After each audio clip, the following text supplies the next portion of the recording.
Hey everyone, welcome back to our channel. If you're new here, please subscribe. I'd really love that if you're returning. How are you today? We have a lot to talk about today. So grab your coffee, maybe some chocolate, because you just never know with me what's going to come out of my mouth or what's going on in the world today. So we're going to be sharing some things that you guys have sent me over the past week, okay? And wow, when I tell you, on Friday, a subscriber had what had been talking about a turkey that she had bought that she said looked like roadkill. And when I share these pictures with you, you're going to see what she was talking about, okay? So she says, so I purchased a turkey last week from my neighborhood Safeway. We were prepared to deep fry it, but when I opened it early in the morning, it looked like it had been hit by a car or crushed before it had been killed. It was the Safeway Select brand. All the tips of the wings were broken. It had blood blisters at the tip of both wings. The spinal cord was completely crushed and all the ribs were broken. I took it back and explained that if it was killed before it was slaughtered, the meat could have been tainted, and the butcher agreed. Here are some of the pictures I took. I felt really bad for that little bird. However, if there is such a meat shortage that they are selling birds who have died before they were processed, we are in big trouble. No kidding. And when you look at the third picture, okay, of the turkey, I want you to pause the video and look at the wing, okay? And it's serious because, God bless you, son, it's literally black, like it's bruised. It's so strange. I've never, in all of my years of cooking and, you know, doing Thanksgiving dinner and Christmas dinner in my house, okay, I have never once in my life ever seen something like this before in my life, okay? And then she sent me other pictures as well.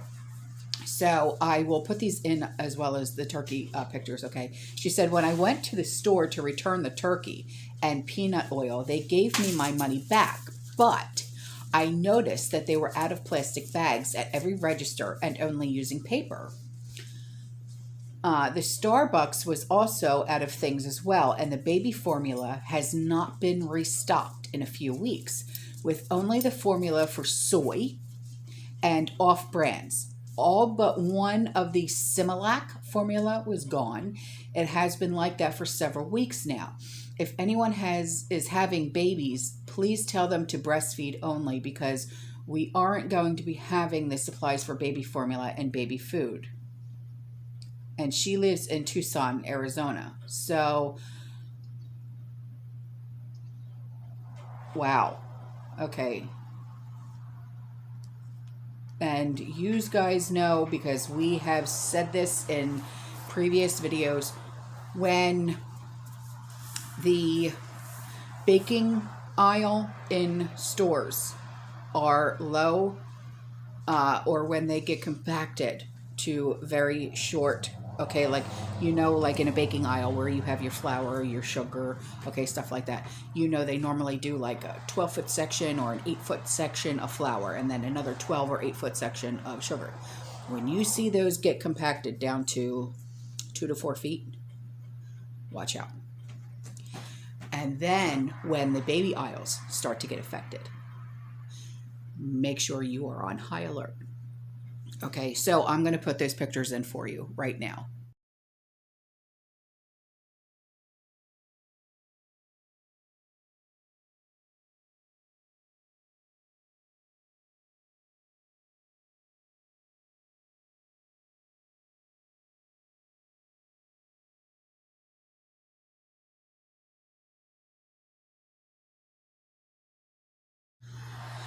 Okay, so one of my subscribers had sent me an email, and she said, I I've been trying to text you. Yeah, for some reason my phone has just, I have not been getting and receiving text messages. My phone hasn't been ringing when my phone, someone tries to call me.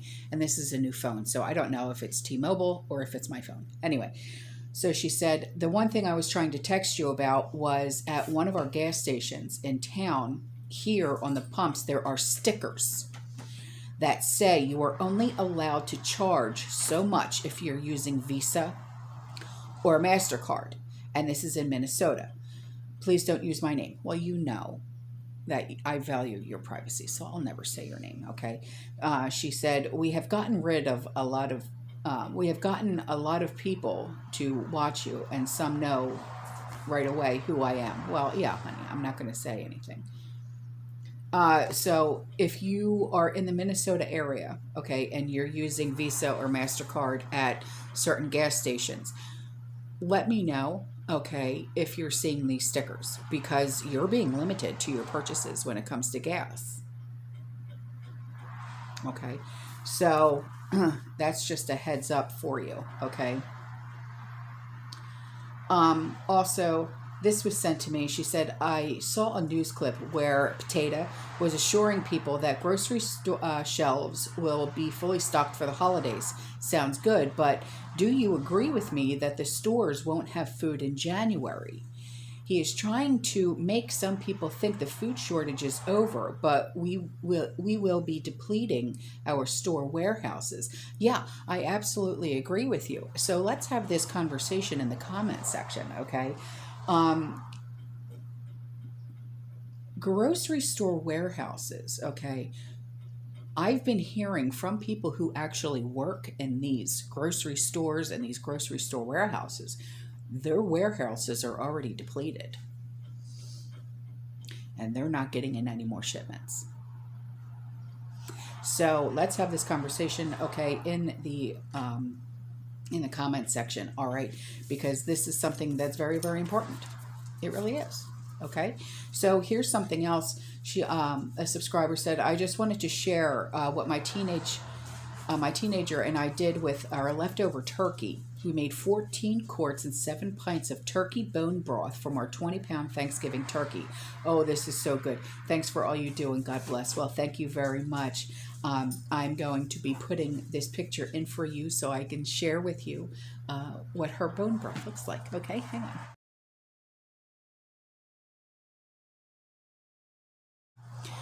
Okay, so a couple days ago, I had done a video and shared a story with you from a subscriber, okay, who had thwarted a crime ring in the New York City area, who were going into retail stores, and she almost lost her job because of it, okay. Well, she sent me this, okay, and I'm going to read it to you, okay. She said, I think the year was 95 or 96. The winter, to be exact. It was a very, very cold night. It was between 11 and 11:30 at night. Not many people come out shopping for groceries so late at night and so cold out. So anyone walking in the doors, your eyes automatically are drawn to them via the security cameras. Well, sure. In walked a young man, clean cut, maybe in his early 20s, maybe early 30s. He was wearing black dress shoes, black dress pants, a white shirt, a black suit jacket, with a long black overcoat. Kind of unusual for the area, but hey, who am I to judge?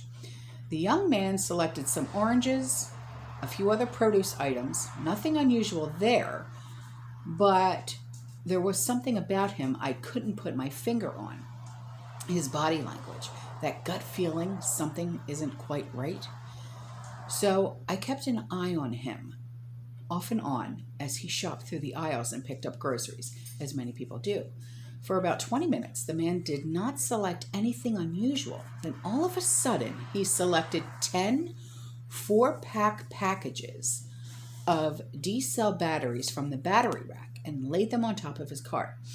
He then proceeded into an aisle and started concealing them inside of his overcoat. Knowing I wasn't going to make a stop for a shoplift, I called local PD asking for assistance. After concealing, the man abandoned the shopping cart and headed for the exit. I stopped him right outside the door and requested for him to come back into the security office with me. He said not a word and came back in without trying to run or physical altercation.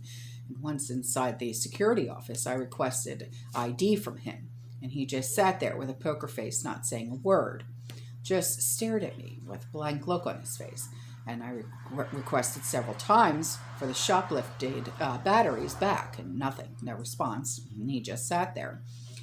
A couple of minutes later, police officer arrived.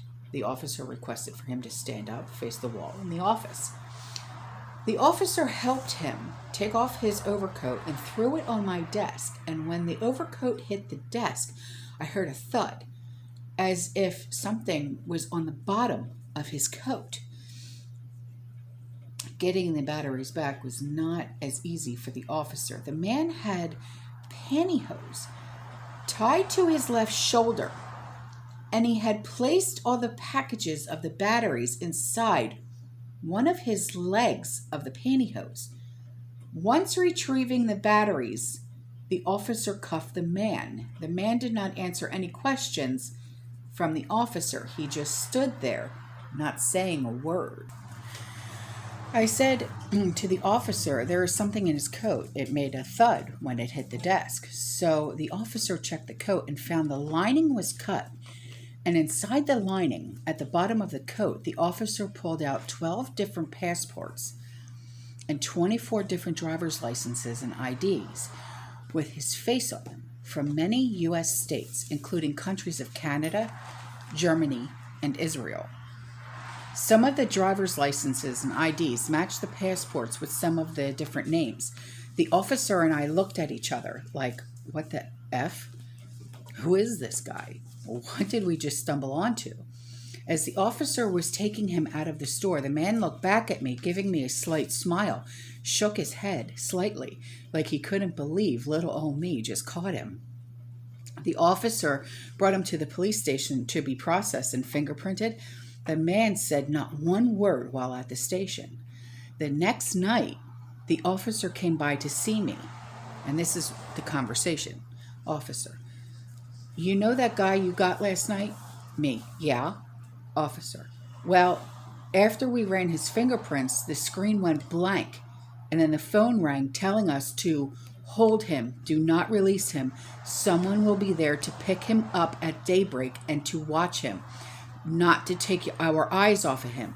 I had to sit there all night watching him. Then early morning, Interpol came in and took him away, not telling us anything. Told us nothing ever happened. I think you caught a spy. I was floored. Who was this guy? Why was he in my small town so late at night? Where did he come from? How did he get here? What was he going to do with all those D batteries? Endless questions, never answered. And that, my friend, is the story of the spy.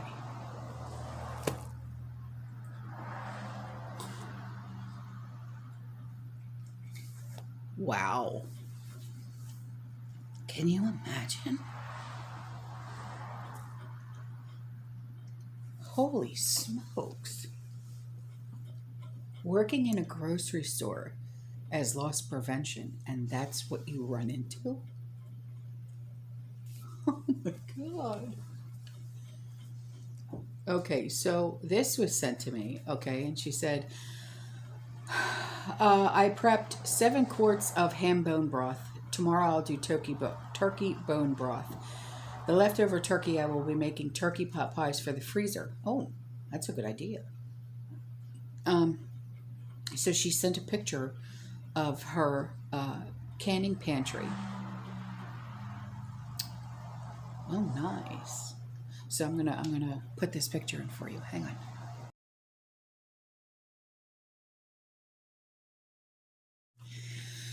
Okay, so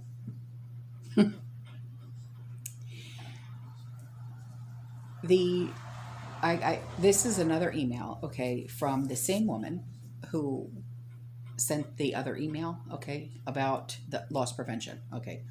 And she said, in this story, I will use misspelled words or encrypted wording so to protect your channel from the algorithms in case you read out loud. By the way, you're doing a great job getting the word out there. Well, thank you, love. So this story goes back to 1992. Does anyone remember when we went into a storm in a aired place? Maybe like I ran into the store kind of place looking for certain things that a particular country had to hurt people with. We did not find them. I remember news reports stating they somehow knew we were coming and must have moved them over the border. Who gave them the heads up, I wonder. I do remember they did find a playbook for plans for using those things against certain people of the world. How soon people forget this. 1996.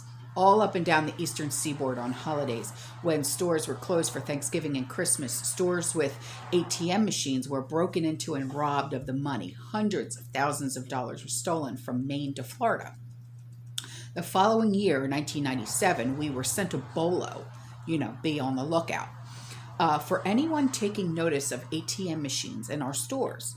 The memo stated that officials believe the ATM machine thefts were done by men from the middle of the eastern part of the world. October 1997. A few weeks after receiving the bolo, I see a man, a bearded foreigner, a middle-of-the-world man, wearing a long-brim baseball-style hat on his head. I immediately recognized the hat as a foreign military desert cap. The brim is so long that it shielded his eyes and most of his face from up above the cameras looking down. He right away got my attention.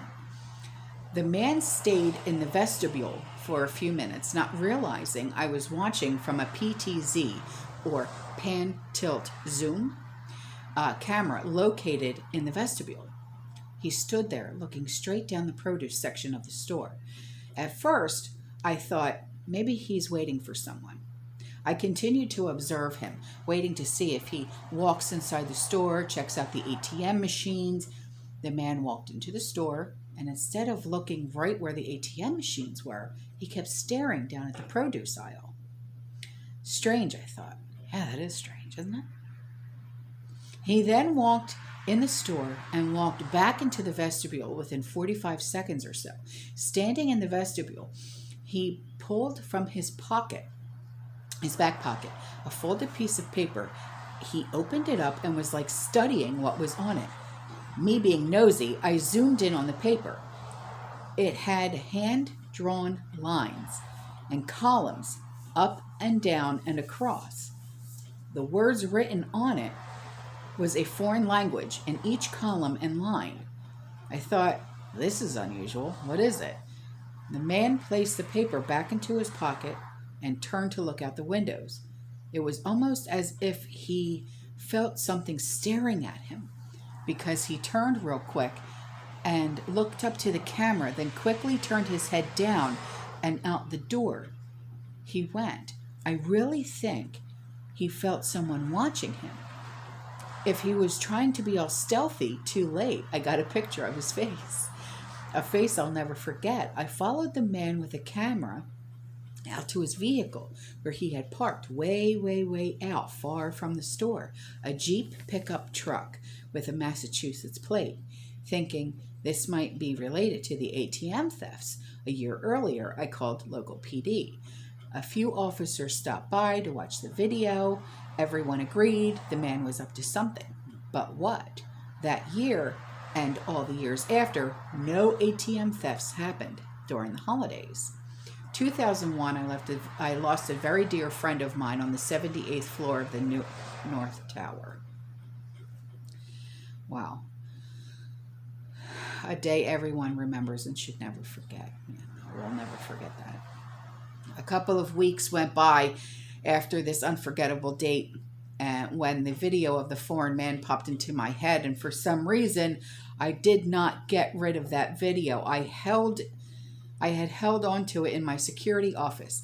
I called a local 3-letter gov alphabet place, spoke to a person who came over and got the video from me of this man.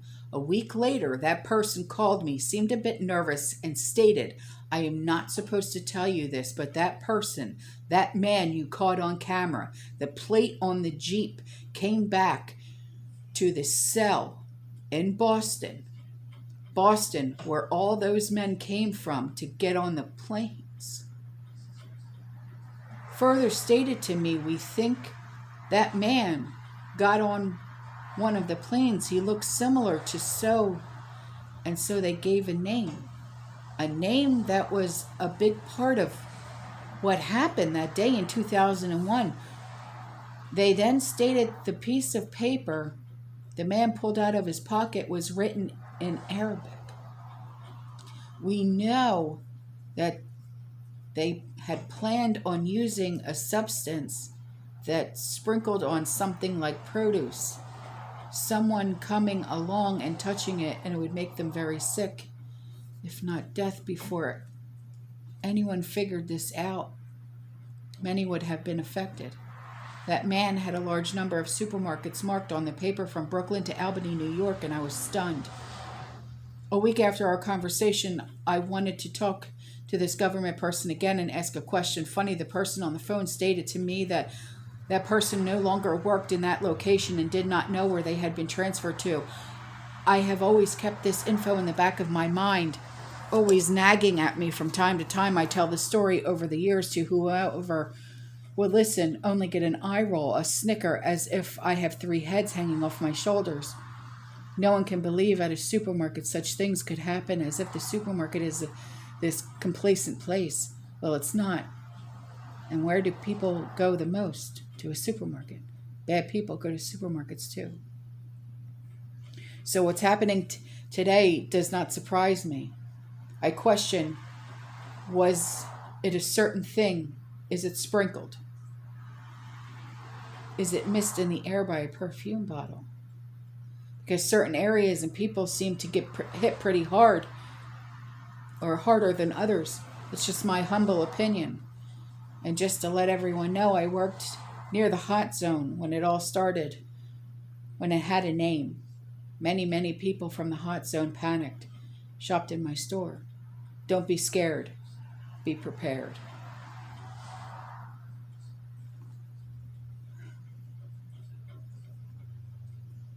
My God.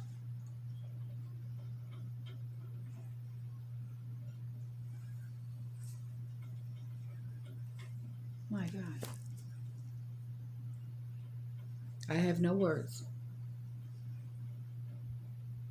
I have no words. At all. Wow.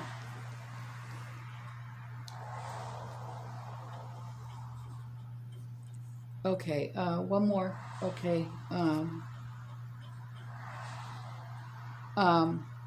Okay, this was sent to me by a subscriber, and she said, I wanted to share my experience with you today. One thing I noticed prior to this was they had stores at Walmart, etc., looking really good for Thanksgiving holidays. I actually thought, wow, maybe it's going to be like, it's not going to be that bad. Well, today I had to do my regular grocery shopping. Boy, was I wrong. My first stop was at Aldi's. It looked pretty bad. Lots of empty shelves. And the dairy section was looking bare as well. I could only get one of my creamers for my coffee, and that was all they had left besides fat-free creamers, and that is a big no for me. I live in Polk County, Florida, and do my shopping in Bartow since I don't live far from there. It's easier since all the stores are right next to each other, but I plan on checking out a few other Walmarts to see what they are like for my next trip. After I left Aldi's, I went to Walmart. I was shocked to see no gallon whole milk at all. Yeah, that's happening here as well. I took Mom to the store to get milk for the kids. They had no gallon milk, so she had to get half gallons. Yeah, so I'm seeing that here too. The whole area was empty besides 2% milk and half gallons. I also needed to get more drink mixes. I was looking for Tang, etc. No luck on that one, but I did find a few Country Time lemonade, one left of the 4C brand. When I went to check out, she rang up the Country Time and said she could not sell it to me. I thought maybe it was because of the recall or something, but her reasoning for it was it's not in the system. What? And she has to put it back. She said, I'm sorry, but I can't sell you this. It reminded me of the subscriber that told you about the broccoli and how the same thing happened to her. I just found it very odd. Unfortunately, I could not take the pictures as I had forgotten my phone at home. There were a lot of items I could not get or just could not afford, as I'm noticing the prices rising on everything, and it's starting to hurt my budget and wallet. Even ordering online is becoming difficult. I am noticing either major price gouging on Amazon, or you are limited to a max of one of just about everything on Walmart. Yeah, I'm noticing that too. I have also noticed an uptick in items being sold in bulk now. Just do a search for storage containers on Walmart, etc. And you will see how a lot of what is available is in bulk amounts and very pricey. I tried to order some small storage containers, and they would only allow one. It's getting bad, and I hope people are listening. I unfortunately have family that are ignoring it or really think things will be fine and will go back to normal. Define normal. There is no normal anymore that I know of. Yeah, that's insane. It really is. So just real quick, okay. This was sent to me. She said, I received a census form today. The letter that came with it said my address had been randomly selected. The questions on the survey asked for detailed information from what I remembered 10 years ago. I can't even remember what I did last week, and you want me to remember something from 10 years ago? All right. They wanted to know our ethnicity, level of education, income, insurance info, both home and health, how we eat, how we heat our home, other utilities, number of rooms in our house, value of our house, amount of acreage, how much tax we pay, military service, what kind of employment we had, last time we worked, how much we made, on and on. Didn't the general census just ask how many people were in our household? Yeah, it did. When did it become so detailed? I remember it being a few questions. I'm wondering if this is part of some future agenda to force us to take in more people or just to watch us. I had to complete it as it's required by U.S. law. Any thought? So let's discuss this too in the comment section, because yeah, the last time we did a census, all it did was ask how many people are in the house. And I think it did ask us what ethnicity we were. I think. It's been so long. I don't remember. Wow. Okay. So, and here's a few pictures, okay, from a subscriber. She said, I live in Tomball, Texas, north of Houston. I work for our Texas grocery chain, HEB, H-E-B. I'm fortunate that these times I still have a job, as I was going to fill one of my department's outer displays. I work in the health living department. Perfect for me. I just happened to take a route that had me go through the meat department. To my surprise, they had all of the fresh, never frozen turkeys on clearance for $5, not per pound, $5 for the whole turkey. Oh, shut the front door. When I was done for the day, I picked up one. They had several brands, so I chose our HEB All Natural. We have a partner perk of having a shopping cart that usually gives employees 10% off of our company brands. Now through Christmas, they are giving us 25% off of our own brands. Oh, that's nice. That means I get a 13.9 pound turkey for $3.75. Wow. you can see through the label that it was $27. Such a blessing. Wow. All right. Yeah, so I'll put these pictures in for you, okay? Oh, that's nice. What a perk to work at a shopping, a grocery store like that and get that kind of a perk. All right, guys, I'm going to put those pictures in for you. All right, but before I do that, I'll see you in the next one. You stay safe, you stay positive, you keep prepping. And as always, fearless.